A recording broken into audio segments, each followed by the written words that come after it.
नमस्कार, मैं हूं राजीव ढोंडियाल। कोरोना के नए वेरिएंट ओमिक्रॉन ने देश के दो महानगर दिल्ली और मुंबई की चिंताएं बढ़ा दी है। राजधानी दिल्ली से बड़ी खबर यह है कि आज इस नए वेरिएंट का, इस ओमिक्रॉन वेरिएंट का एक और केस मिला है। एक व्यक्ति जो जिम्बाब्वे से लौटा था वो इस वेरिएंट से संक्रमित पाया गया है। यही शख्स दक्षिण अफ्रीका भी गया था। दूसरी बड़ी खबर यह है कि मुंबई में धारा 144 लागू कर दी गई है। आज और कल के दिन मुंबई में धारा 144 लगा दी गई है।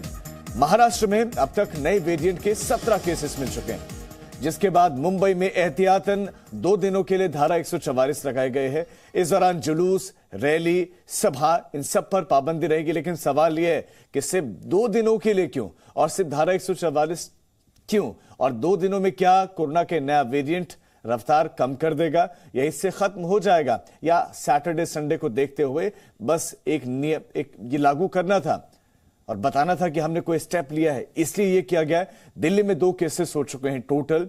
आज एक नया केस मिला है ओमिक्रॉन वेरिएंट का, और ये शख्स जिम्बाब्वे से लौटा है और ट्रैवल हिस्ट्री साउथ अफ्रीका की भी है।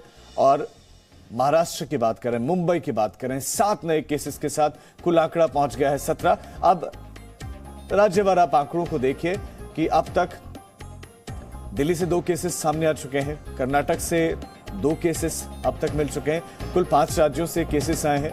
राजस्थान से 9 केसेस, गुजरात से 3 केसेस मिल चुके हैं। और सबसे ज्यादा जो आंकड़ा डरा रहा है वो है महाराष्ट्र का, चिंता में पैदा कर रहा है। 17 केसेस, 7 नए केसेस का एक दिन में इजाफा होना ये डराता है, क्योंकि लगातार केसेस और बढ़ सकते हैं। दिल्ली, राजस्थान, गुजरात, महाराष्ट्र, कर्नाटक, कुल संख्या कहां पहुंच गई? 33 पहुंच गई है। ओमिक्रॉन के वेरिएंट की ये केसेस हैं। देश में ओमिक्रॉन का संक्रमण धीरे धीरे बढ़ रहा है। पिछले 24 घंटे में मुंबई में ओमिक्रॉन के 7 नए केसेस आए हैं। वहीं गुजरात में ओमिक्रॉन के 2 नए केसेस सामने आए, जिसके बाद देश में ओमिक्रॉन के मरीजों की संख्या बढ़कर 33 पहुंच गए। तो 7 नए केसेस के साथ महाराष्ट्र टॉप पर है, जहां पर टोटल 17 केसेस हो गए। ओमिक्रॉन वेरिएंट पर आईआईटी कानपुर ने भी एक दावा किया है। क्या है आईआईटी कानपुर का दावा, वो आपको बताते हैं। जनवरी फरवरी में पीक पर होगी तीसरी लहर। आईआईटी कानपुर का यह दावा है। दिसंबर के आखिरी हफ्ते तक असर भी इसका दिखने लगेगा, जो आखिरी सप्ताह होगा दिसंबर का। डेल्टा वेरिएंट से ये कम खतरनाक है। आईआईटी कानपुर का यह दावा कि डेल्टा वेरिएंट तुलनात्मक ज्यादा खतरनाक था, ये डेल्टा वेरिएंट से कम खतरनाक है। इसका असर बच्चों पर कम होगा और सेल्फ इम्यूनिटी भारतीयों में डेवलप हुई है। ये बात भी उन्होंने कही कि सेल्फ इम्यूनिटी, जो रोग प्रतिरोधक क्षमता है, वो विकसित हुई है भारतीयों में और अच्छी इम्यूनिटी है, और इसीलिए ओमिक्रॉन वेरिएंट का असर कम होगा। आईआईटी कानपुर का दावा है।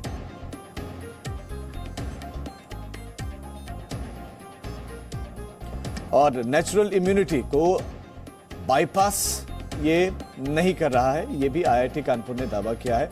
और इसी खबर पर हमारे संवाददाता हमारे साथ जुड़ गए हैं। दिल्ली से इस वक्त हमारे साथ ब्रह्म प्रकाश जुड़ गए हैं। ब्रह्म प्रकाश, दिल्ली में एक नया केस मिला है, इसने चिंताएं स्वाभाविक बढ़ा दी हैं, तो ऐसे में प्रशासन क्या सरकार कोई बड़ा फैसला ले सकती है, और शख्स की हालत, उनकी तबीयत कैसी है अभी इस वक्त? देखिए, दिल्ली में भी नया मामला आया है। महाराष्ट्र में कल 7 नए मामले आए थे और देश में लगातार ओमिक्रॉन वेरिएंट के जो मामले हैं उनकी संख्या बढ़ती जा रही है। हालांकि अभी तक जो इसके मरीज सामने आए हैं उनमें से किसी की डेथ नहीं हुई है, जो हैं जिनमें नया ये ओमिक्रॉन वेरिएंट आया है। चाहे दिल्ली की बात करें या मुंबई की बात करें, लेकिन पूरे देश में अगर आप देखें तो सबसे ज़्यादा मुंबई में केस आ रहे हैं ओमिक्रॉन वेरिएंट के। कल शाम 5 बजे तक जब स्वास्थ्य मंत्रालय ने प्रेस कॉन्फ्रेंस की थी तो 25 देश में नए मामले थे। उसके बाद महाराष्ट्र में 7 नए कन्फर्म मामले शाम तक हुए, कल देर रात तक। इसके बाद आज दिल्ली में भी आ गए और फिर गुजरात में भी आए। तो लगातार ओमिक्रॉन जो वेरिएंट के मामले हैं वो लगातार बढ़ते जा रहे हैं। एक और महत्वपूर्ण बात बता दूं कि आज ही केंद्र सरकार की एक महत्वपूर्ण बैठक है, इस पर समीक्षा बैठक है टीकाकरण को लेकर, और ओमिक्रॉन वेरिएंट से जो नए मामले बढ़ रहे हैं उसको लेकर कैबिनेट सचिव की की अध्यक्षता में ये बैठक होगी दोपहर में, जिसमें तो समीक्षा आपने की बहुत जाएगी बड़ी कि आखिर जानकारी दी और कि एक बड़ी कदम बैठक है, उठाने टीकाकरण पर चर्चा होगी। हमारे साथ राजीव रंजन मुंबई से जुड़ गए। राजीव, धारा 144 मुंबई में लागू की गई, इससे क्या बदल जाएगा? सिर्फ 2 दिनों के लिए आप धारा 144 लगा रहे हैं और सबसे ज्यादा केस महाराष्ट्र से आ रहे हैं। देखिए, जिस तरीके से ओमिक्रॉन का नया मामला बढ़ते जा रहा है, 7 मामले बढ़े हैं, डॉक्टरों के हिसाब से, जानकारों के हिसाब से ये जरूर कहा गया है कि ओमिक्रॉन डेंजर है, डेडली नहीं है, लेकिन जरूर है कि इस बात को लेकर पूरी गंभीरता बरती जा रही है। गंभीरता में इस तरीके से कहा जा रहा है कि महाराष्ट्र सरकार ने ये जिस तरीके से पहला जो था कि ट्रेसिंग, टेस्टिंग एंड ट्रीट, ये 3 चीजें थे, 3 टी के साथ काम करता था, उसी हिसाब से इस बार भी यानी सोशल डिस्टेंसिंग बरकरार रखने के लिए, भीड़ भाड़ से दूर करने के लिए बात कही गई है।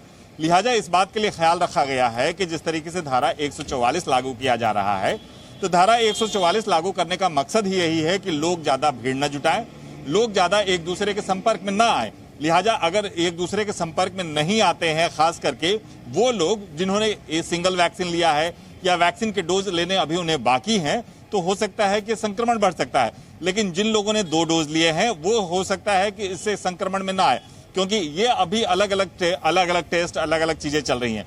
जीनोम सीक्वेंस का किस तरीके से देखा जा रहा है कि आखिर बदलाव किस तरीके से हुआ।